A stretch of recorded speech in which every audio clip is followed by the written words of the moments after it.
Magandang araw ho sa inyong lahat mga kapatid. Ako ho si JDB, ang inyong abang lingkod. Pag-usapan natin ngayon, ito hong event ng mga Marcos supporters, so admin supporters. Kabilang po rito sa mga gustong pumunta, yun pong mga kakamping, mga dilawan. Yan, sila po yung mga gustong pumunta diyan. Syempre, yung mga Marcos loyalists po, nariyan din. Okay? Pati yung mga yung mga BBM supporters, oo, nandiyan din ho, pupunta rin ho sila. Now, meron ako nakita na ito nga pala announcement muna no. Ito hong grupong PADER, yung People's Alliance for Democracy and Reform, meron silang media advisory na natanggap ko nga kagabi. Sabi rito,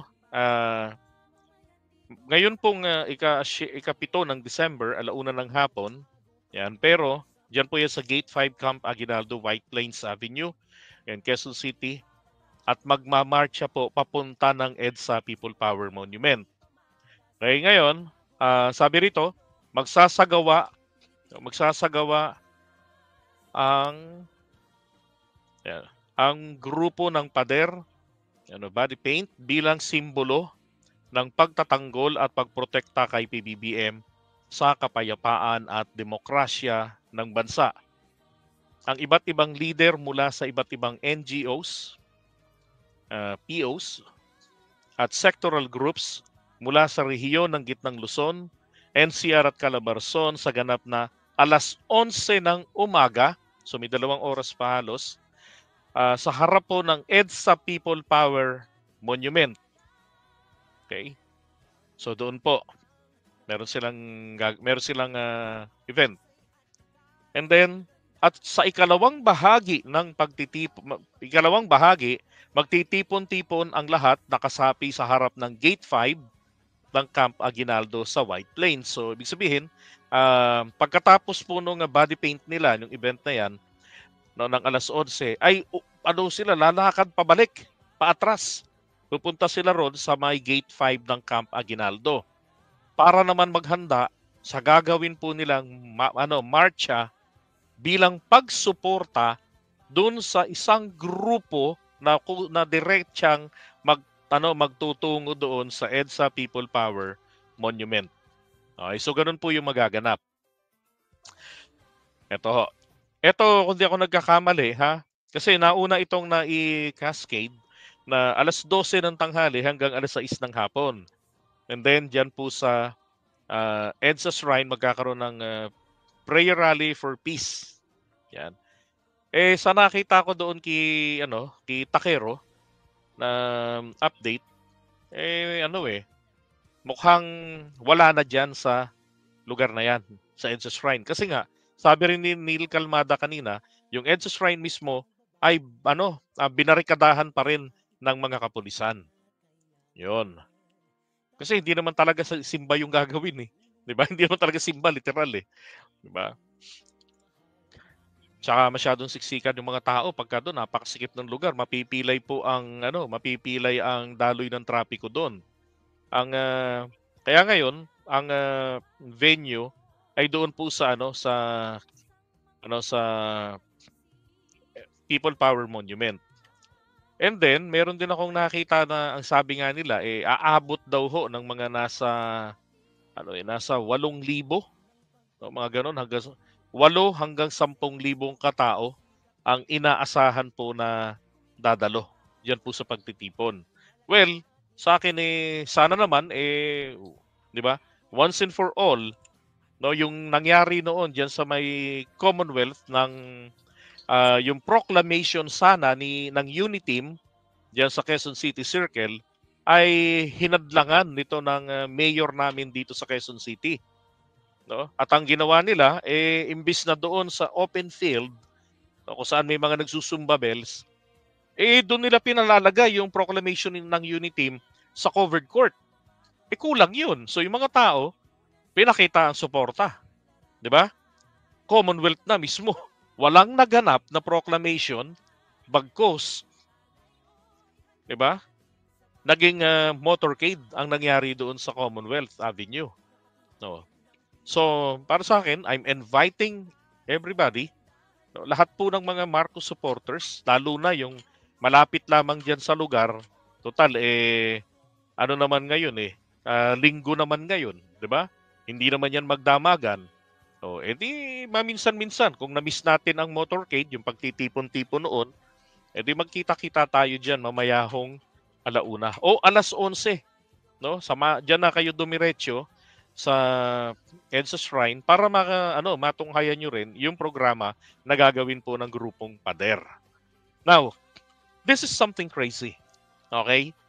Kasi isipin nyo ang mga Marcos loyalists, for the longest period of time, they hate this EDSA People Power Monument. Even the EDSA Shrine, they hate both areas. Tama? Sabado ba ngayon? Sorry. Dito kasi sa computer ko. Ay, okay. Saturday. Sorry. Okay, naka-8 kasi nakalagay eh. So, Sabado ngayon. Wala nang pasok bukas. Diba? Tsaka, hindi naman mainit ngayon. No? Makulimlim rito sa amin. Pero nakakatuwa rito, pumasok po sa isipan ko, eto hong si Kakampink. Naalala niyo si Kakampink? Isang, Lenny vlogger. Okay? Na ngayon, nakasuporta sa administrasyon. Yung isang ang nasilip kong thumbnail niya, sabi niya, in-underestimate kasi nila si PBBM. Shit. Nakakatuwa mabasa yung ganun, Ganon din si attorney, si Kabayan, si attorney Enzo Recto, na meron pong inorganisa din na ganitong event para po sa January 15 na solidarity. Si Enzo Recto, sabi nga niya, kung hindi kumandidato si Lenny, at hindi po, ito yung pagkakamali kasi ni BBM noon, na sinabi ni PBBM nung dati, na ipagpapatuloy niya ang mga naiwan at nasimula ni Duterte. So naisip niya na magiging tuta din to ng China. Kaya sinuportahan niya si Manay Lenny. Isa pa, kaurago namin. Oo. Diba? So ngayon na nakita nila ang tulong na ginawa ni PBBM ng gobyerno natin, 'di ba? Doon sa Kabikulan, ilang beses binabaan ni PBBM 'yon. 'Di ba? So, sila nakita rin nila yung sipag ng pangulo, lalo to si Kakampink, 'di ba? Kaya isa na rin sa mga nagtatanggol sa ating pangulo. And after all, 'di ba? Para saan pang pagkakaisa? Dapat tayo hong mga Pilipino, mga kababayan, tayo ay mag-away-away lang tayo sa botohan. Hindi yung patayan Doon lang tayo magtalo-talo. Doon tayo maghati-hati, doon tayo mag-divide. Kasi yan yung yung exercise natin ng ating kapangyarihan na mamili kung sino yung ating napupusuang iboto. 'Di ba? Kaya lang ang appeal ko lang sana yun atin pong mapusuan talaga hong seryoso, hindi yung seryoso ho tayo sa pagpili ng tao. Baka mamaya ako hindi gawing Pornhub yung pagpili, 'di ba? Gawin naman comedy. Ang basihan. So wag ganun. Kailangan yung isipin, ito bang taong ito may kakayanan, 'di ba? Teka, malaki binayad sa akin ito, 5,000. Di kunin mo yung pera pero wag mong iboto. Alam mo na nanakawin lang niya pag nanalo, 'di ba? Sabi ni Emily Eliharde. Lenny kami, mas maigi naman si PBBM kaysa kay Duterte, 'di ba? So tayo pagkatapos ng halalan, katulad ng Amerika, after election, one America 'yan. United yang mga 'yan. 'Di ba? At pag nag-away yung mga politiko, dapat politiko lang mag-away. Hindi tayo na yung kapitbahay mo, iba yung pinaniniwalaan. Ang kaaway ng pinaniniwalaan mo, puta, kayong dalawa magkaaway na rin. Mali ho yun. 'Di ba? At kung merong mga ganyang investigation, suportahan natin. Kasi diyan natin makikita na mailabas yung katotohanan. Hayaan natin yung mga tao natin, yung mga kongresista natin, 'di ba? Maging truth finder. But wala ka pa sa EDSA. Nandito pa po ako sa bahay. Naka-livestream pa po ako Pero pupunta po ako doon. Mamaya. May pupunta kami ron. Sabi, JDB, sigurado bang Marcos loyalist na magrarally? Baka mga grupong namamangka sa dalawang ilog. baka masingitan sila ng grupo ng demonyong VP, Sara. Eh, wala naman ng problema. In fact, I don't think naman na yung grupong yan ay pupunta doon. Hindi pupunta yung grupong yun. Ako nga, yung mga vloggers, ini-invite ko na pumunta rin. I-cover nyo. May politiko nag-away, wag tayong sumali. Di ba? Be like professional media. Tayo ang modern media kako. Ganun. Kaya lang, namundok sila nag-tree planting Di ba? Sabi ni Starks, i-live nyo yung Marcos Loyalist rally nyo. Asa na? Past 9 a.m. Bakit wala kayo sa EDSA? Kakasabi ko lang ng dahilan. Diba? At saka hindi alas 9 po yung event. Alauna po ng hapon. Okay, alauna ho, ang layo pa nun.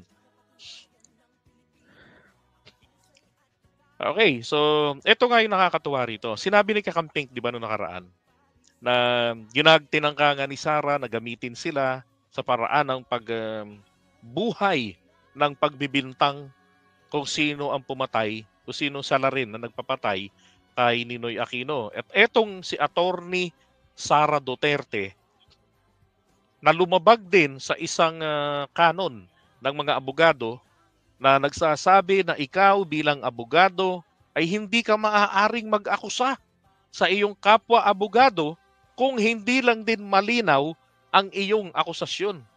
Kaya sabi niya oo, sabi ni Sara, di ba? Sabi niya oo, pumalag nga ang taong bayan noon nung pinatay ng pamilya nila si Ninoy Aquino. Kaya lang ang pagkakamali lang ni Benigno Aquino Jr. Hindi ito nakapalag. Hindi ito nakapagbilin. Siya nakapagbilin daw. Na kapag siya ay pinatay, may kausap na siya. Completed na ang kontrata nila, umuo yung tao, ubusin si Martin Romualdez, BBM, Liza, di ba? Yung tatlo, ubusin. Hindi alam ni Tanga, lumabag siya sa batas na pinirmahan pa ng tatay ni PBBM. Yung Presidential Decree, ano ba yun? 1110 ba yun? -A series of 1977. Na kung saan ang parusa po doon hindi po pipitikin ka lang sa tenga. Ang parusa doon, bitay. At wala tayo ngayong ganyang parusa, so downgraded ito matik sa life sentence. So 40 anyos si Sara sa kulungan. Maliwanag 'yun. 'Di ba? Maliwanag. Sabi ni Malot. Pero ang tanong, mga Marcos ba talaga ang pumatay kay Ninoy? Hindi po, wala naman pong Marcos doon pinatay yun 'Di ba? Wala namang Marcos doon Tsaka yung sa mga paglipas ng mga panahon, maraming nagiging version 'Di ba? Daming mga lumalabas na mga version. Si Danding Danding Kuwangko raw nagpapatay sa bayaw niya.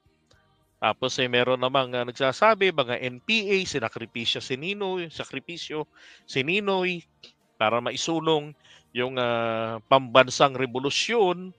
No. Diba? Ganun. Maraming version. Kaya lang, ang nakakapagtaka po dito, naging presidente si Cory Aquino, pero hindi na nila nakalkal. Nagkaroon ng diba? Nagkaroon ng investigasyon ba doon? Panahon ni Pinoy, wala din. At yung babanggitin nga nila na pamilya Marcos, sinasabi ni BBM sa kanila na, tara, pabuksan natin yung kaso ng tatay mo. Di ba? Wala. Sabi nga ho ni Kakamping, tapos na yan. Lumipas na yan. Wala nang mangyayari. Bahagi na ng kasaysayan yan. Yung mga actors dyan, patay na pare-pareho. Nananahimik na. And then yung pamilya naman ng mga to, dalawa nang naging presidente sa kanila. 'Di ba? Hindi na rin ito inungkat pa na pagpaimbestigahan pa ng malaliman. May mga tao na napagbintangan na nagdusa diyan, 'di ba? Ngayon, sabi niya, ito'y bahagi na ng kasaysayan. Pag-usapan na lang natin ang bahagi ng kasaysayan. Pero hindi na ito dapat pang maging daan para tayo ay magkahati-hati katulad dati. Ngayon, pagkakaisa. Tsaka haba na ng panahon nun. Hello. Anong petsa pa napatay si Ninoy? Siraulo lang talaga si Sara na biglang ibinintang dito sa pamilya Marcos. Anong dahilan? 'Di ba? So hanap kakampi. Kaya lang, meron hong isang magiting nakakamping na binaras siya. 'Di ba? Naamoy. Ako nga, sinabi ko nga agad sa inyo eh. Tangkang panggagamit ito sa mga kakamping pagkahanap ng kakampi. Galitin ang mga dilawan ng mga kakamping. 'Di ba? Kaya lang hindi bibenta. Bakit? Ang tagal na eh. Ito nga, katulad na lang po nito. Marcos loyalist, tutungo sa EDSA. Diyan po sa People Power Monument. Ayaw na ayaw nila yan. 'Di ba? We despise that place. Sinasabi pa nga natin noon, dapat tanggalin yan. Dapat gibain yan. Isang malaking katarantaduhan yan. Pero bakit pupunta dyan? 'Di ba?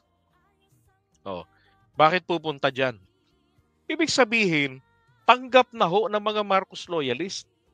'Di ba? At saka isa pa, maging si PBBM, magpapadala ng bulaklak dyan. Matik yan eh. 'Di ba? Bahagi na yan ng may batas na diyan eh. Na hindi pwedeng i-ignore yan.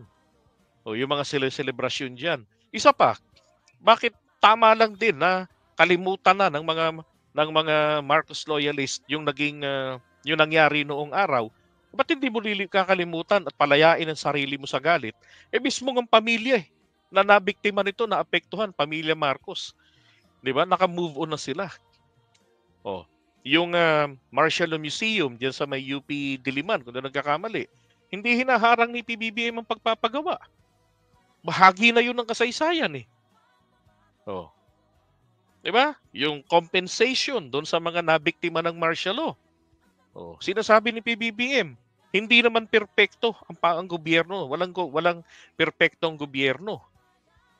Oh, hindi niya hinaharang yung compensation para sa mga nabiktima, sa mga claimants.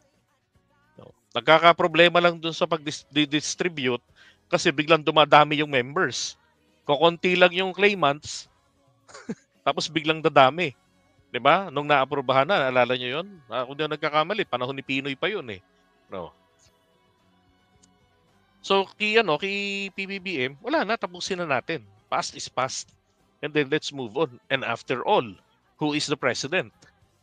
'Di ba? Napagbigyan na ang isang Cory Aquino, napagbigyan na ang isang Noynoy Aquino, ngayon pinagbigyan din ang isa pang Marcos na pare-parehong mga anak ng mga actors diyan sa 1986 People Power 1. Pero isa lang po yung pinakamaganda rito. 'Di ba? Yung pagkakaisa ngayon ng mga sinasabi nilang dilawan, pagkakaisa ng mga kakamping. Kasi yung dilawan, it was a terminology coined by Digong. Nang sagasaan niya, nang apakan niya ang kanyang mga kabaro. Ang PDP laban, isang dilawang partido yan. 'Di ba? PDP. Padapa. PDP, Partido Demokratiko, 'di ba? Ano yan, kay Aquilino Pimentel Sr., yung dating senador, tatay ni Coco. Ito naman pong 1980 yan ata 1980. Tapos ito namang 1978, ito naman po, laban. Ito naman ay kay Ninoy Aquino. Ano ang layunin ng dalawa? I-research nyo. Pareho. To oppose Marcos Sr. And then, 1983, they merged together. They were married. 'Di ba? So, naging PDP laban. So, si PDP nagka-apelido na laban. And then, si Cory Aquino noong 1986, ang kauna-unahan. Pansinin nyo bakit hindi Liberal Party? Bakit PDP laban? Kasi pare-pareho lang yung mga yan Sila-sila lang din yan Nagpapalitan lang yan, kumbaga, sa dalawang bangka, kapag lumulubog na yung kabila, bumabaho na, maglulundagan lang sa kabila yan. Meron pa nga isang partido yan, yung Aksyon Demokratiko. 'Di ba? So, nung panahon ni Digong, basang-basa ang Liberal Party, basang-basa ang PDP laban, option niya ang Aksyon Demokratiko. Kaya ang suporta, buhos. Suporta nila, buhos kay Isko. Pero kung nanalo si Isko, nako, baka hindi ho tumagal ang 2 taon si Isko. Tayo pang mga loyalista, tayo pa yung magagamit, 'di ba? Para mapabagsak si Isko, saklap. So, kaya sabi ko, tama na, huwag na tayo magpagamit sa kanila. Alam na natin kulay nila 'Di ba? Kaya ngayon, yung pagpunta diyan, pagpapakita po ito ng national healing on the side of the Marcos supporters. Yan. They were healed already. Wala nang magagawa. Past is past. 'Di ba?